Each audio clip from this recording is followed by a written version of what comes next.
베드로전서 2장 11절로 17절 말씀을 가지고 하나님의 종과 같이 되라 하는 제목으로 말씀 나누겠습니다. 첫째, 육체의 정욕을 제어하라고 말씀하고 있습니다. 오늘 11절 12절 말씀 보니까 사랑하는 자들아 고르민과 나그네 같은 너희를 권하노니 영혼을 거스려 싸우는 육체의 정욕을 제어하라. 우리 12절 함께 봅니다.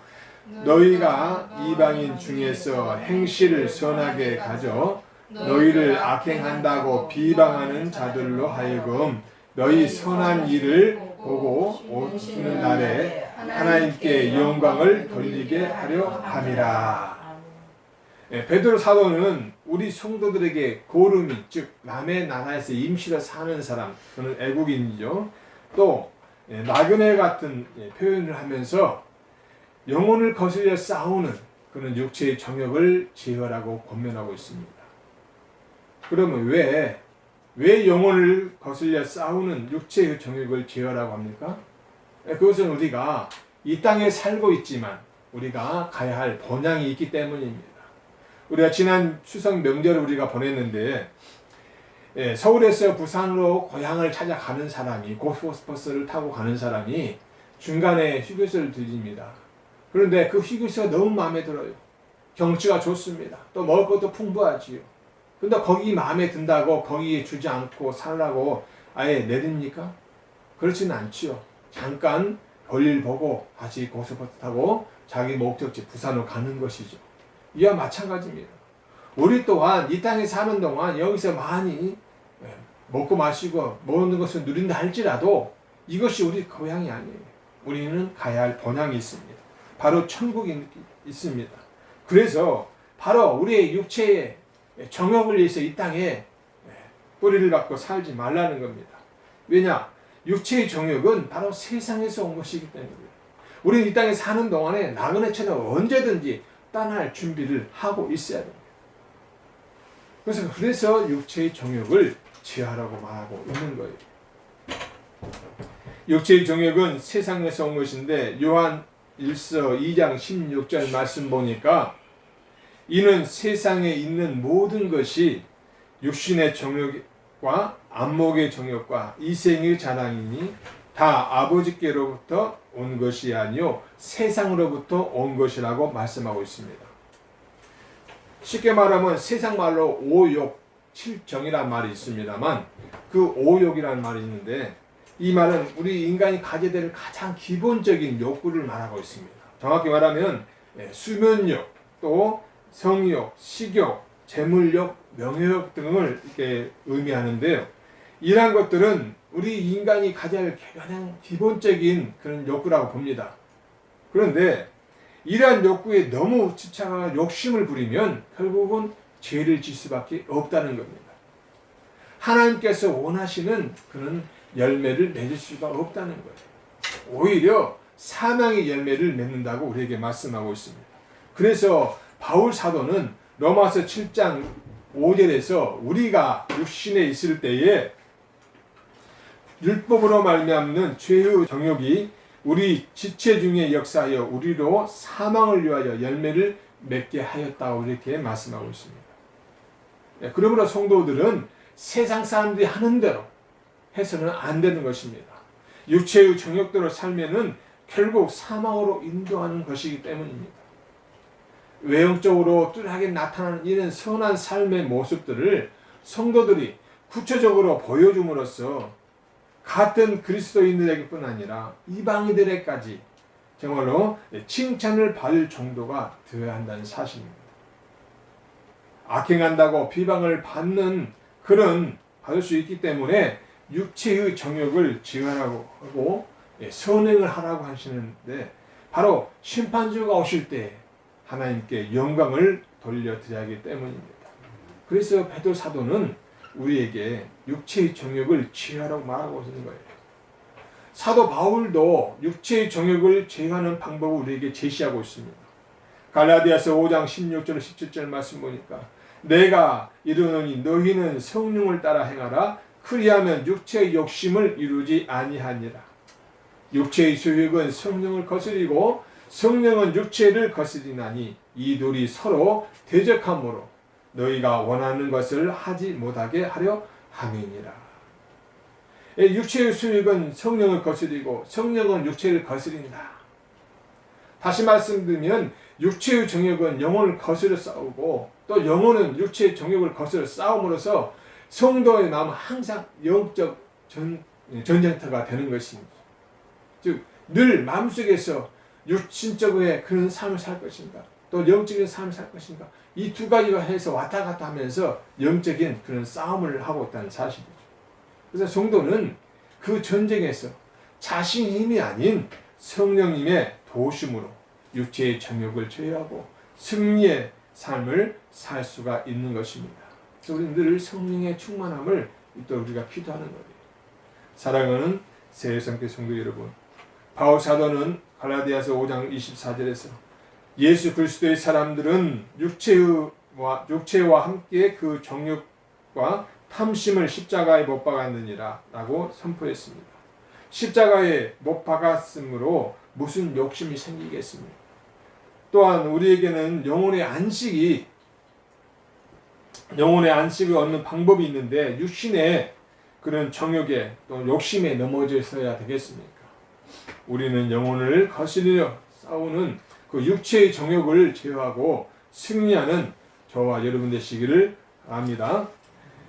두 번째는 인간의 모든 제도를 주를 위하여 순종하라는 것입니다. 오늘 13절로 15절을 함께 보겠습니다. 함께 있습니다. 인간의 모든 제도를 주를 위하여 순종하되 혹은 위에 있는 왕이나 혹은 그가 악행하는 자를 징벌하고 선행하는 자를 포상하기 위하여 보낸 총독에게 하라. 곧 선행으로 얼썩은 사람들의 무식한 말을 막으시는 것이라. 베드로 사도는 12절에서 언급한 그 선한 행실에 대한 구체적인 신뢰를 들기 위해서 2장 13절로 3장 7절까지 여러 계층의 성도들이 각각 처처에서 지켜야 될 규범들을 설명하고 있습니다. 그리고 오늘 13절에서 베드로 사도는 당시 그리스도인들에게 이해할 수 없는 권고를 하지요. 그것은 인간의 모든 제도를 주를 위해 순종하라는 것입니다. 그런데 이 인간의 모든 제도, 즉 인간이 만든 모든 제도인데 거기에는 뭡니까? 요즘에는 뭐 대통령제로 있고 정치 이렇게 하는 것인데 옛날에는 왕이 통치한 시대 아닙니까? 그래서 왕이 모든 제도를 만들고 법을 집행하고 하는 그런 모든 인간적인 그런 모든 제도를 주를 위해 순종하라는 겁니다. 그런데 당시 그 로마 제국에는 이 로마 황제 중에서 가장 악랄하는 그런 네로 황제가 있습니다. 다시 말하면 지금 유대인들은 로마의 지배를 받고 있는 상황 속에서 더군다나 가장 악랄한 그런 박해자인 그 네로 황제가 다시는 때인데 바로 그에게 순종하라 이런 말은 받아들이기가 어려운 것이죠. 그러나 인간의 모든 제도는 바로 하나님의 허락하에 만들어졌다는 사실입니다. 다니엘서 2장 20절로 21절 말씀 보니까 다니엘이 말하여 이르되 영원부터 영원까지 하나님의 이름을 찬송할 것은 지혜와 능력이 그에게 있음이로다. 그는 때와 계절을 바꾸시며 왕들을 폐하시고 왕들을 세우시며 지혜자에게 지혜를 주시고 총명한 자에게 지식을 주시는도다. 왕들을 폐하시고 왕들을 세우셨다는 거예요. 하나님께서 만드신 제도란 이야기입니다. 그러므로 인간은 왕뿐 아니라 인간의 모든 제도는 우리가 알고 있는 헌법 이런 법까지도 인간이 만든 것 같지만 그러나 하나님의 허락하에서 이루어진 것이기 때문에 그리스도인들은 그 제도에 순복하는 것이 곧 온 역사를 주관하시는 그 주님의 섭리 모든 섭리에 순복하는 것이 된다는 뜻을 우리에게 말씀해 주고 있는 것입니다. 그래서 바울 사도도 로마서 13장 1절에서 각 사람은 위에 있는 권세들에게 복종하라. 권세는 하나님으로부터 나지 않음이 없나니 모든 권세는 다 하나님께서 정하신 바라 라고 말씀하고 있는 것입니다. 문제는 이런 왕이나 또는 권세자들이 자신에게 주어진 그 하나님의 권세를 그 하나님이 주셨는데 불구하고 하나님을 인정하기보다는 또 그분의 말씀에 순종해서 잘 세상을 잘 다스리고 백성들을 잘 먹이고 입히고 그렇게 해야 되는데 오히려 그 자신에게 주어진 그 권세를 자신을 위해서 또 자기 추종자들을 위해서 사용한다면은 굉장히 안 좋겠죠. 그래서 하나님은 이러한 것들 바로 역사적으로 보면 선한 왕이나 정말로 좋은 훌륭한 그런 권세자가 드문다는 사실을 우리가 역사적으로 봐서 아는데 아무튼 얼마나 많은 악한 왕과 권세자가 있었습니까? 그럼에도 불구하고 하나님은 그런 제도에 그런 악한 자들 또는 우리가 싫어하는 그런 권세자라도 하나님의 말씀에 순종하는 그런 의미로 그들에게 복종하라는 것입니다. 그러나 바로 하나님의 뜻에 거스린다면 우리는 당당히 거부할 수가 있는 것이죠. 하나님께서는 아브라함을 택하실 때에 선택하신 이유를 설명하셨습니다. 창세기 18장 17절로 19절 말씀 보니까 여호와께서 이르시되 내가 하려는 것을 아브라함에게 숨기겠느냐? 아브라함은 강대한 나라가 되고 천하 만민은 그로 말미암아 복을 받게 될 것이 아니냐? 내가 그로 그 자식과 권속에게 명하여 여호와의 도를 지켜 의와 공도를 행하게 하려고 그를 택하였나니 이는 나 여호와가 아브라함에게 대하여 말한 일을 이루려 함이니라. 아브라함을 택하신 목적, 그 이유가 여호와의 도를 지켜 의와 공도를 행하게 하려 한다고 말씀하고 있습니다. 이것이 천하 만민이 복을 받을 그런 길이라는 것입니다. 그런데 아브라함 후손들은 어떻습니까? 이 말씀을 지키지 못했어요. 오히려 이방인들을 멸시하고 박해하는 일을 했으며 심지어 자기의 그런 백성들조차 시기와 질투로 또는 권력 다툼으로 서로 죽이고 죽는 그런 비극을 만들었던 것입니다. 하물며 하나님의 택한 백성뿐 아니라 세상적인 사람들은 어떻습니까? 하나님의 권세에 또는 하나님의 공도를 지키려 하겠습니까? 그렇기 때문에 이 세상은 악한 세상이라고 우리가 평가하는 것이죠. 그런데도 불구하고 하나님은 오늘 본문 속에서 인간 제도에 순종하는 데 조건이 있음을 우리에게 말씀하고 있습니다. 바로 13절로 15절 말씀에 위에 있는 왕이나 그가 악행하는 자를 징벌하고 선행하는 자를 포성하기 위해 보낸 총독, 쉽게 말하면 하나님의 뜻을 잘 맞들어서 선한 일을 행하고 악한 자를 멸하는 그런 사람 왕에게 순복하라는 겁니다. 즉 선행으로 어리석은 자들의 무식한 말을 막으시기 위해서 반대로 말한다면 악을 행하고 또 선한 의인을 벌하는 그런 잘못된 통치나 그런 왕에게 우리가 거부할 수 있는 그런 거부권이 있다는 이야기죠. 그래서 오늘 우리는 이 하나님께서 하신 말씀, 즉 하나님의 공의와 또 공도를 행하는 권세자에게 우리는 순종해야 될 줄 믿습니다. 특별히 우리가 알고 있는 권성징악이 무슨 말입니까? 선한을 권하고 악을 벌하는 것, 이 말입니다. 이는 옛말처럼 우리는 의를 행하는 권세를 따라서 선행하는 자가 되어야 한다는 사실입니다. 사랑하는 새성교 성도 여러분, 하나님의 법에 어긋나는 법을 집행하거나 불의 또는 악행을 행하는 자에게는 우리가 하나님의 말씀으로 권면할 필요가 있습니다. 하나님의 말씀에 순종하여 지혜롭게 행동하는 저와 여러분 되시기를 주의 이름으로 축원합니다. 세 번째는 자유로 악을 가리는 데 쓰지 말라고 말씀합니다. 오늘 16절로 17절 말씀입니다. 우리 함께 천천히 봉독하겠습니다. 너희는 자유가 있으나 그 자유로 악을 가리는 데 쓰지 말고 오직 하나님의 종과 같이 하라. 무엇 사람을 공경하며 형제를 사랑하며 하나님을 두려워하며 왕을 존대하라. 아멘. 우리 주님은 요한복음 8장 32절에서 진리를 알지니 진리가 너희를 자유롭게 하리라 하셨어요. 쉽게 말하면 우리에게 자유를 주셨어요. 우리 인간은 자유의지를 가진 인간이라는 이야기입니다. 그냥 로봇처럼 어떤 프로그램에 입력되어져서 그 프로그램대로 움직이는 존재가 아니란 이야기입니다. 우리가 선택할 것 선택할 수 있는 그런 권한이 있다는 이야기죠. 그런데 이 자유의지는 하나님이 주셨습니다. 창세기 2장 16절로 17절 말씀 보니까 여호와 하나님이 그 사람에게 명하여 이르시되 동산 각종 나무의 열매는 내가 임의로 먹되 선악을 알게 하는 나무의 열매는 먹지 말라. 내가 먹는 날에는 반드시 죽으리라 하시니라. 임의로 먹되, 이 말씀은 바로 자유롭게 먹을 수 있는 그런 자유를 의미하고 있는 겁니다. 임의로 먹되, 선택해서 먹을 수도 있고 안 먹을 수 있다는 이야기죠. 즉 자유가 보장된 것인데 하나님의 말씀을 어기면, 즉 선악과를 먹으면 죽는다는 것이고, 그러나 그걸 먹지 않으면 산다는 것이죠. 그러나 이와 같이 선택은 자유예요. 그러나 위에는 반드시 책임이 따른다는 사실입니다. 우리에게 자유를 주신 것은 악을 행하라고, 악을 감추기 위해서 사용하라고 주신 것이 아니라고 오늘 베드로 사도가 우리에게 말씀하고 있습니다. 즉 선을 행하라고 자유를 주신 거예요. 더 궁극적인 목적은 종의 명예를 내지 않도록 하기 위해서 우리에게 이 말씀을 하신 겁니다.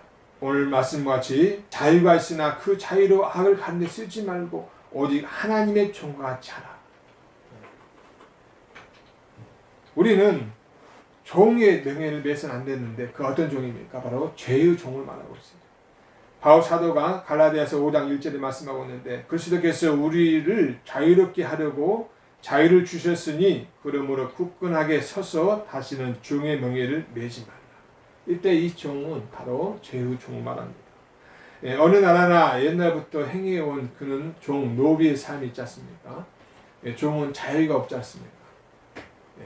자기 몸도 또 자식도 제 것이 아니에요. 주인의 것이에요. 주인이 마음대로 합니다. 또한 재산도 없어요.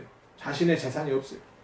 또 어떠한 옳은 일도 시키는 대 해야 되고 안 하면 벌을 받고, 이것이 바로 종의 삶 아닙니까? 그래서 인간의 종은 일한 만큼 먹고 또 먹을 것을 받고 죽을 때까지 일하고 또 설사 일하다가 죽는다 할지라도 주인은 별로 신경 쓰지 않아요. 그게 종의 삶이에요. 더구나 죄의 종은 세상에서 죄만 짓다가 결국은 멸망으로 가는 것입니다. 그러나 그리스도인들은 이전에 비록 죄의 종로를 하던 사람들이었을지라도 그리스도께서 이제 구속의 은혜로 자유롭게 하신 것을 우리가 믿음으로 받아서 자유자가 되었으므로 이제는 자유인답게 살라는 것입니다. 다시 말하면 우리는 하나님의 종이에요. 그리스도의 종입니다. 죄의 종이 아닙니다. 고린도전서 7장 22절 말씀 보니까 주 안에서 부르심을 받은 자는 종이라도 주께 속한 자유인이요 또 그와 같이 자유인으로 있을 때에 부르심을 받은 자는 그리스도의 종이니라. 그러니까 당시에 이 바울 사도 시대나 또는 이 베드로 사도 시대 때 어떻습니까? 로마의 지배를 받고 있었어요. 또 유대인들이 있었습니다. 그러다 보니 어떻습니까? 종이, 노비의 그런 제도가 있었어요. 우리나라 조선시대도 마찬가지, 노비 있지 않습니까? 마찬가지. 그런데 이 종이었지만 복음을 듣고 예수를 믿게 됐단 말이죠. 그리고 그리스도인이 됐어요. 신분은 종인데도 불구하고 주님을 만남으로써 어떻습니까? 자유함을 얻었어요. 그러니까는 세상 종이가 쓰는 종이에요. 누구네 집에 종인데 불구하고 그는 예수 믿으면 뭐예요? 자유인이에요. 모든 걸 할 수 있는. 또 반대로 자유인이에요. 종이 아니에요. 그런 상태에서 또 예수를 만났습니다. 어떻습니까? 그러면 또 자유를 누리는 거예요. 쉽게 말하면 당시의 제도상에서 신분은 종이었고 자유인 할지라도 그리스도 안에서는 차별이 없다는 겁니다. 다 똑같이 누굽니까? 그리스도의 종이라는 거예요. 하나님의 백성이라는 거예요. 그래서 우리는 모든 것을 풍족하게 채우신 그 하나님의 은혜 가운데 우리는 사는 거예요. 우리 자녀도 주님이 하나님이 책임져 주십니다. 또 우리가 의롭게 행하는 모든 것을 하나님이 분명히 지켜보시고 몇 배로 상급으로 주실 줄 믿습니다. 우리는 무엇이든지 주 안에서 자유롭게 할 권세를 가졌다 이 말입니다. 그러나 베드로는 거기에 단서를 달았어요. 그것은 그 자유를 악을 가르는데 쓰지 말라는 겁니다. 내가 자유롭다고, 내가 임의로 할 수 있다고, 자유의지가 있다고, 마음도 할 수 있다고 하는 그 속에는 악을 행하는 데 쓰지 말라는 겁니다. 그거 외에는 내 마음대로 하라는 거예요. 하나님 가장 싫어하는 거 그 뭡니까? 악 아닙니까? 악, 죄. 그 죄를 짓는데 그 자유를 사용하지 말라는 것입니다. 못사람을 공경하며 형제를 사랑하며 하나님을 두려워하며 왕을 존대하는 것이 바로 우리 그리스도인들이 지켜야 될 그런 규범이라는 사실입니다. 사랑하는 세례산 교회 성도 여러분, 여러분은 하나님께 부름받은 그리스도의 종입니다. 그리스도의 종입니다. 하나님의 뜻을 받들어 주어진 일들을 감당하며 하나님의 선한 뜻을 널리 전하는 그런 사명이 있습니다. 힘들어도 또 어떤 시험이 와도 하나님의 역사를 믿으며 이겨야 할 줄 믿습니다. 하나님을 사랑하는 마음으로 또 예수 그리스도의 은혜를 값없이 받은 사람으로서 감사하며 순종하는 자가 되어야 할 줄 믿습니다.